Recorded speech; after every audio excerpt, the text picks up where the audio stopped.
Hmm. Oh.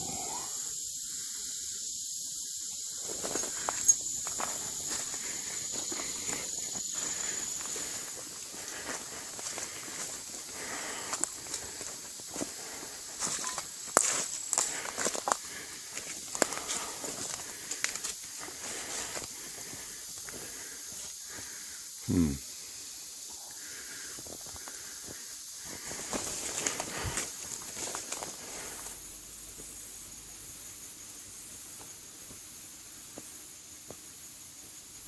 Hmm.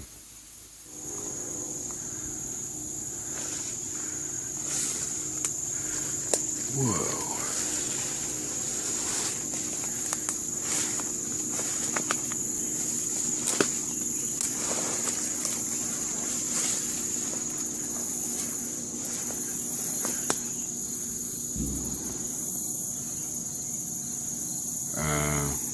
Hmm.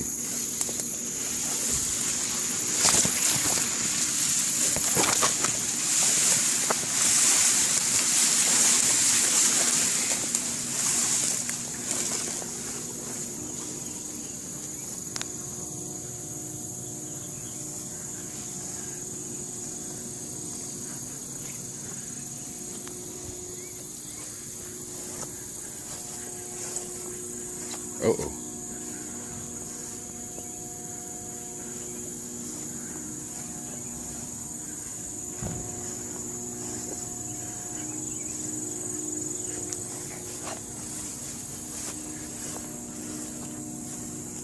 Oh, shit.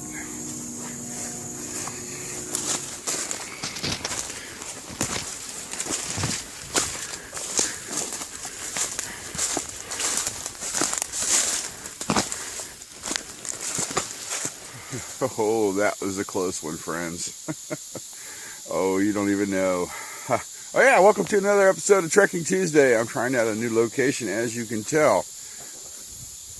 Never been here, just found it on Google Maps. I was like, yeah, let's give it a whirl. So I'm hiking down the side of the Kansas River. Yes, we're at the Kansas River. I'm about 1.5 miles down because I don't want to go too far. I'm carrying a lot of gear with me. Heard this buzzing noise. I thought, what the hell? Got out, it's a huge pump station. So I decided to go around the corner and take a look, as you guys can tell. And there's a camera there. I was like, oh, we got to get out of here. So I hauled butt, and I'm back here to, there's a little creek that goes into the Kansas River and a couple islands here. I'll show you what I'm talking about. Island there. There's an island there. And I'd really like to get to that island. One little problem. That river silt is still real wet. I sunk down to my ankles in it. And the only way I could see to cross, pull my shoes off, and go that way. But there's not a lot of rocks there. It's all sand, so I'm afraid I'm going to sink in and get stuck. Not cool when you're by yourself, but a perfect spot would be right there. But that is not going to freaking happen. And this is a really beautiful area. So we have another plan. I'm only 2 miles in. Not a big deal. We're going to hike back to the Mountaineer, and I have a second location I want to check out. It's just down the river a little bit. So we're going to do that and try to find a spot to set up for the day. But man, that would have been awesome to be out there. Oh, look at that mullein stalk. Almost ready.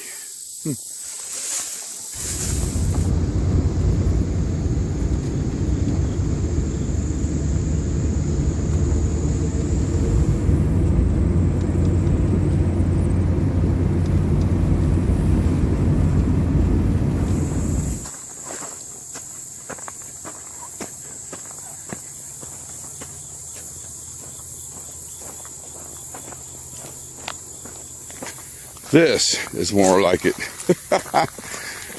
We have river access. We have sand. Oh, it's up. Kansas River is way up.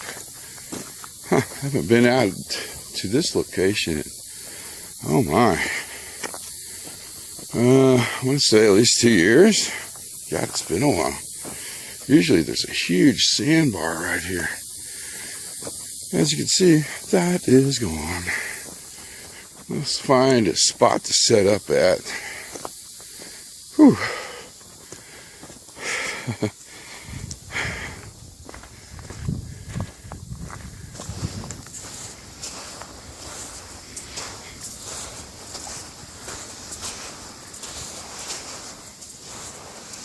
I do believe I found the perfect spot. Oh, my Lance, I just ripped my trousers.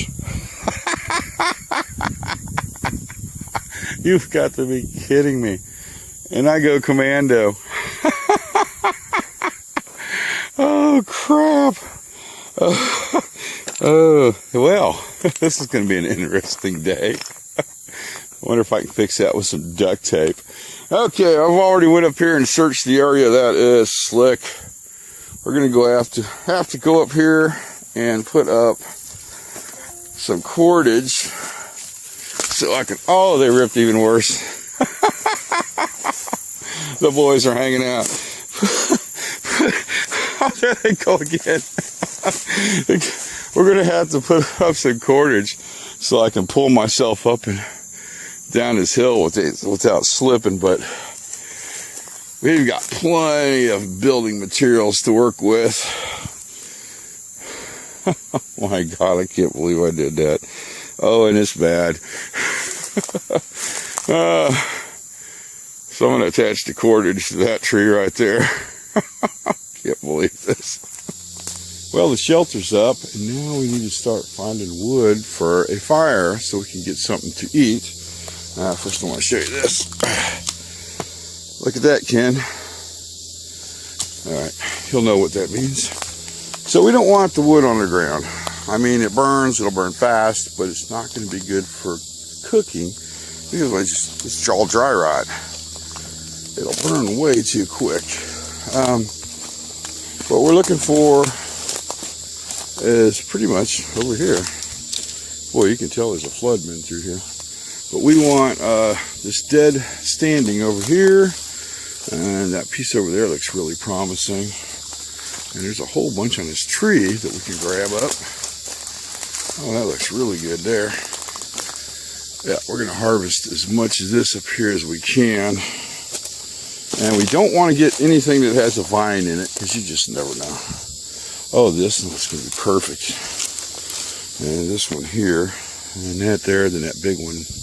That should be plenty of wood for a fire. I believe we got enough firewood. That is going to be a harder wood, and that'll be a harder wood we'll use for cooking. The rest we'll use to get the fire started. In the back of the shelter here, this is not camouflage. If it was, it'd be done a lot better. It basically has two purposes. One, to keep the wind from blowing this out like a parachute. Two, let's come around here. Ah, here comes the wind. Let's keep it nice and dark inside because it is a little warm out there, and this helps cut down on the sunlight coming through.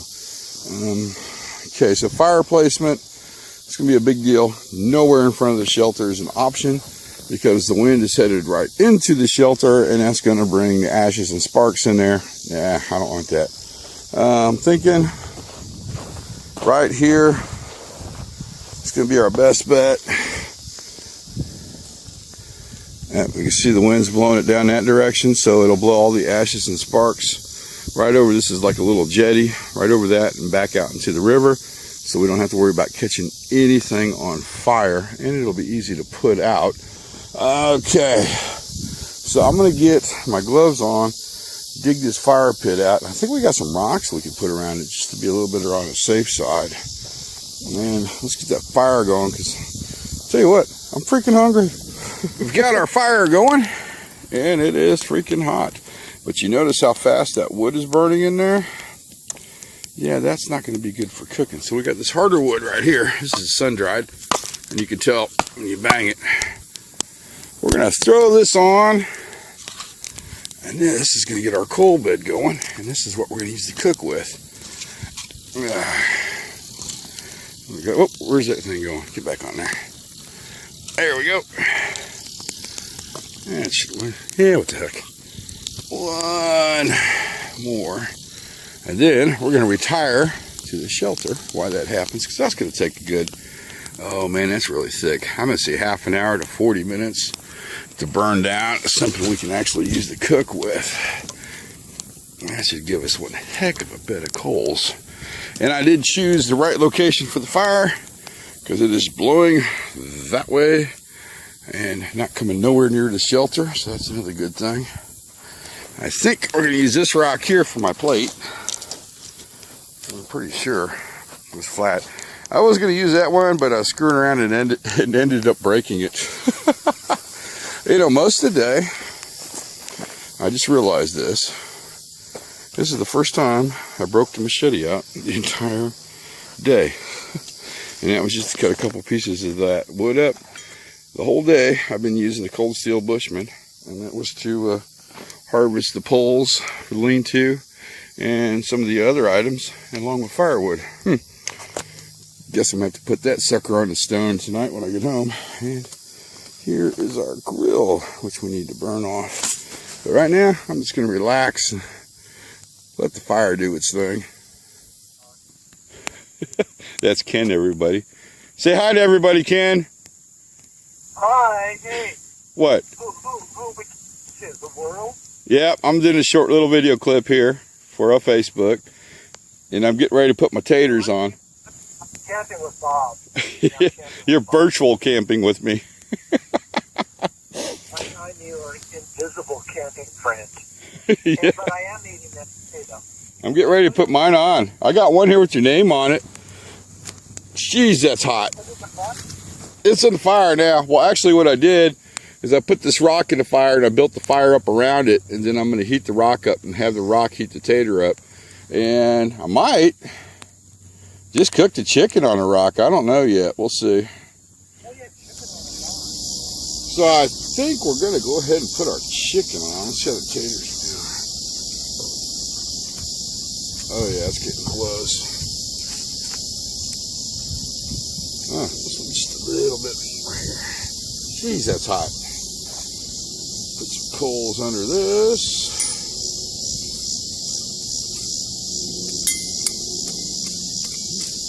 Probably could just move that over a little bit. Let's do that. This is going to take 2 gloves. I wasn't paying attention and the oil was leaking out of my taters. Oh, that's way too close to the, that's really hot.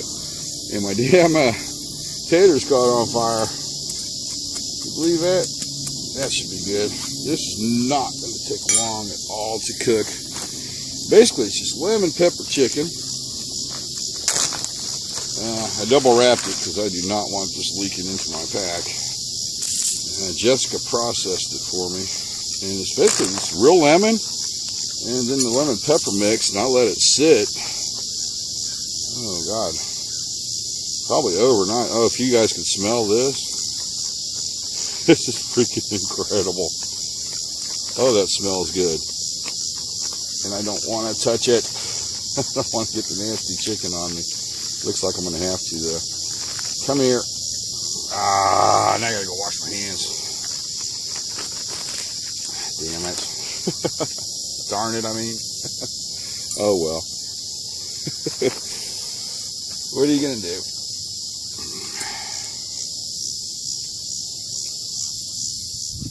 Pretty darn sure this chicken is done. Let's take a look here. Oh yeah, nice and white on the inside. Oh, let's see, this is the big one. Look at that.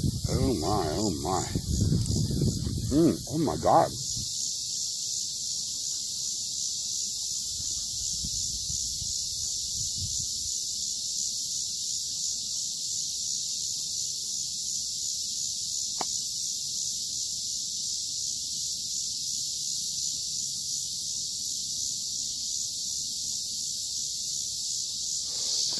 Man, I am freaking full. I am not even kidding. I'm going to head down here to the river. Hopefully, find a spot to clean up a little bit. Water doesn't look bad either. Honestly, I still wouldn't drink it though. Ugh. There's no telling what's in this stuff. But we don't have to worry about sinking in. Oh man, it's beautiful out.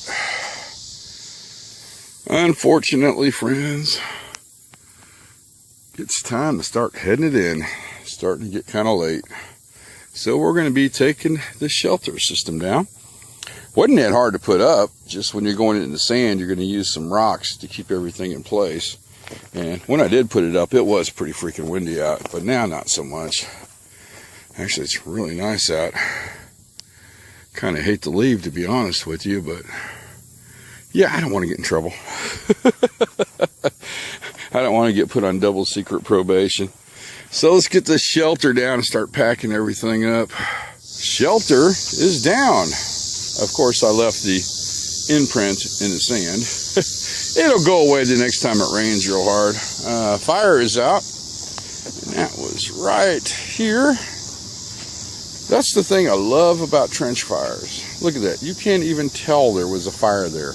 It's buried in the ground. You don't have to worry about it starting a forest fire or catching anything on fire when you're gone, because it is out. Well, if you make one where there's a bunch of roots, but you wouldn't do that. Anyway, now would you? Okay, how are we going to get out of here? We came in that way. Just kind of hiked around and came up to this spot. Now, I remember I parked by these high tension lines somewhere. So we're going to go over here and see if we can do a little bushwhacking to get back to the Mountaineer. And I think we can. Man, I really want to hike down there and see what that is. Looks like a couple of big tree stumps or something. I'm not sure. But I'm officially out of time. And the pack is a little heavy to be hiking on this sand, because you kind of sink in. It's not dry all the way. It's uncomfortable on the feet. I think this, yeah, I thought I heard them ATVs again. This will get us to the Mountaineer, I think. We'll follow these high tension lines and find out.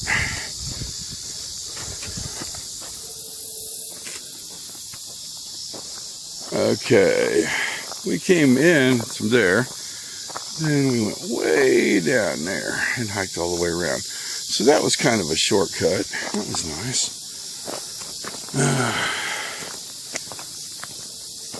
And you can see some fresh tracks right here where people have been driving through. Oh, you guys are going to love this. Wait till we get up here.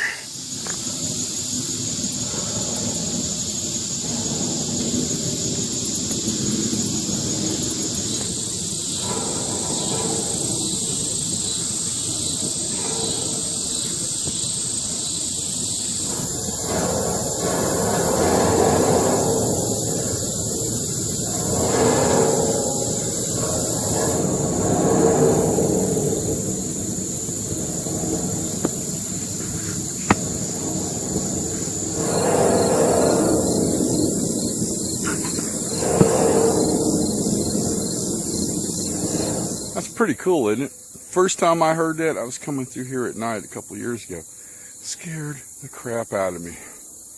And what it is them high tension lines are suspended by huge springs, because the earth's moving all the time. That way it keeps them taut, but not too taut to make them snap.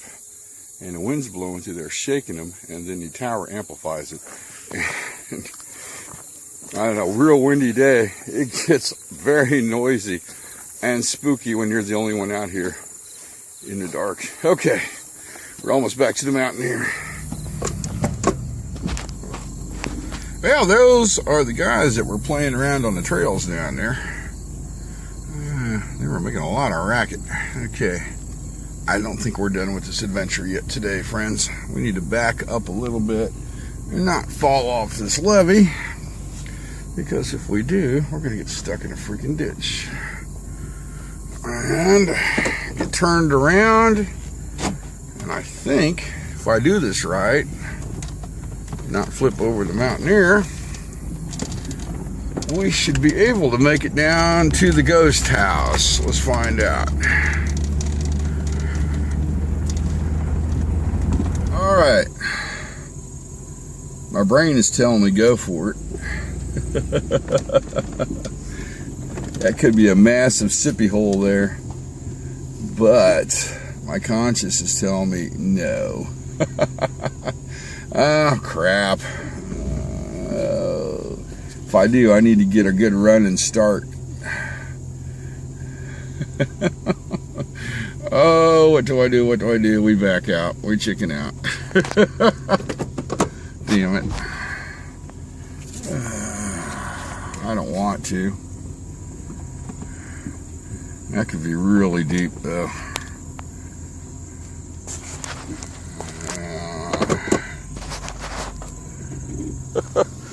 Yeah, I got out and looked. We could do it. Problem. Nowhere really to turn around down there without scratching the heck out of the mountaineer. But the ghost house is right down that way. Yeah, we better not. See, here's the perimeter for the ghost house. And another cool thing down there is a bunch of buses on the side of the levee. Are really cool. I'm gonna opt out this one, probably for the best. Well, friends, I'm going to go ahead and wrap this here video up. I'm sitting here kicking myself in the butt going, yeah, I know I could have went through there. I could have done it, but I don't have the right tires on the Mountaineer right now, and I'm kind of saving her for Arkansas. I still got some modifications I need to do before I actually take her some serious off-roading. But she is a V8 four-wheel drive. Just bad tires. Anyway, so the day started out interesting. I went somewhere I wasn't supposed to. We got the heck out of there. We came to a second location, set up a nice day camp, kind of hung out there. Lemon pepper chicken was awesome. Oh my God, I'm gonna have to feature that in a Cooking with Bob video for sure. And I originally was gonna film a video for YouTube today, but I got kind of lazy and decided not to, and I think that's a friend of mine. I'm gonna have to answer that real quick. So I'm gonna wrap it up. Thanks for coming along with me on my journey, and see you guys on YouTube.